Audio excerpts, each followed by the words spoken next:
Alright, good morning. So, we're all going to die. I am, along with each and every single one of you. So listen to me when I say that terminally ill patients should have the right to physician-assisted suicide. I will refer to physician-assisted suicide as PAS and provide my technical definition in the solvency. My significance claim is that letting a terminally ill patient continue to suffer from unmanageable pain is inhumane. The American Civil Liberties Union stated in its 1996 brief in Baca versus Quill that the right of a competent, terminally ill person to avoid excruciating pain and embrace a timely and dignified death bears the sanction of history and is implicit in the concept of ordered liberty. The exercise of this right is as central to personal autonomy and bodily integrity as rights safeguarded by this court's decision relating to marriage, family relationships, procreation, contraception, child rearing, and the refusal or termination of life-saving medical treatment.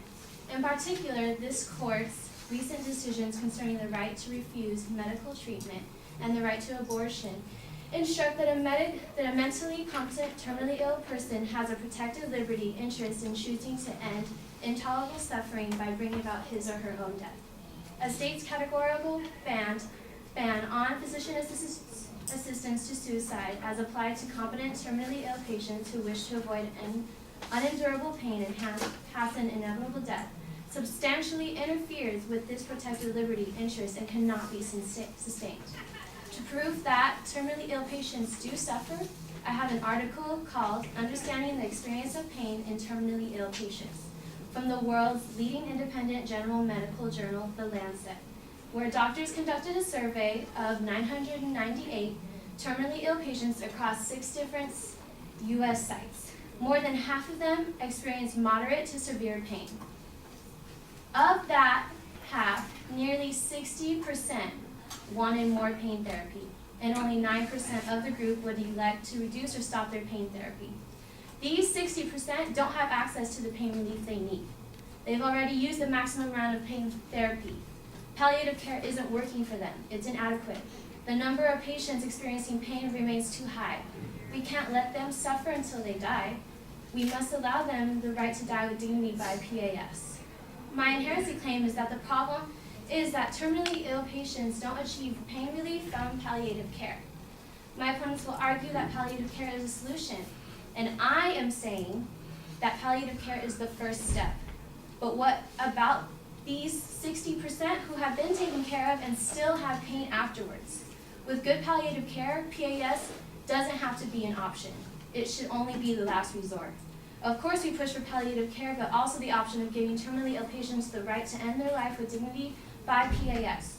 Pain relief is vital to living. We are preventing the terminally ill from pain relief.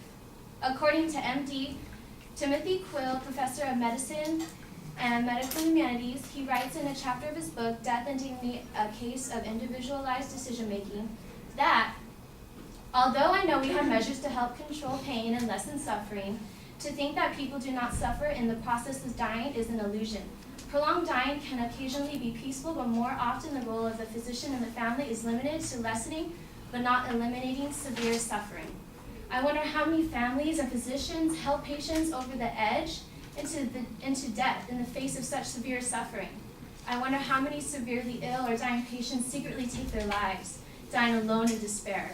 I wonder whether the Hemlock Society's way of death by suicide is the most benign.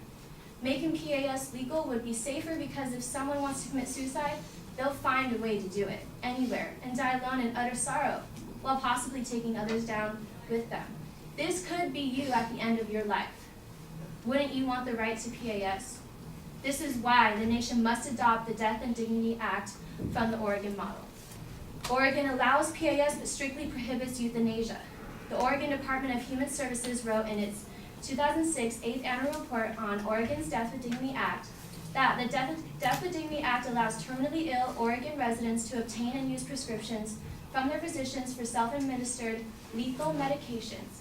Under the Act, ending one's life in accordance with the law does not constitute suicide.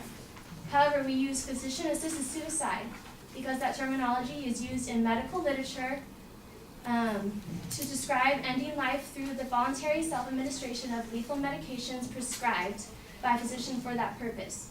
The Death with Dignity Act legalizes PAS, but specifically prohibits euthanasia, where a physician or other person directly administers a medication to end another's life. There's a difference between PAS and euthanasia, which is murder. And all evidence that my opponents will use about euthanasia won't matter because our topic is about PAS. There are many safeguards in place in the Oregon model that guarantee its success. The Death with Dignity National Center proves that the safeguards are working, has been working, and will continue to work. They stated in 2006 that the strength of the Oregon law lies in its very strict and specific guidelines, which leave nothing to guesswork or interpretation. The three main reasons other states hope to replicate Oregon's law are because the Oregon law respects and upholds the integrity of the doctor-patient relationship. 2, the Oregon law requires that the patient self-administer the prescribed medication to hasten death. 3, the Oregon law ensures that the patient and no one else is the driving force, the ultimate and conscious decision maker in the process. The Oregon Death with Dignity law exists only for dying patients whose mental, physical, and emotional suffering has become intolerable and who wish a peaceful and dignified passing. There are many in the disabled community who support the Oregon law, not because they are disabled, but because they are people. To date, persons who have chosen to use the law have been well educated, have had excellent health care, have had good insurance, have had access to hospice, and have been well supported financially, emotionally, and physically. Absolutely no HMO or insurance company participates in this process. The Oregon model pushes for palliative care first and leaves PAS as the right of the terminally ill when treatment fails to achieve pain relief. I know if life offered me nothing except pain, I should have the right to PAS when I know I'm going to die in less than 6 months. It only sounds fair. Thank you.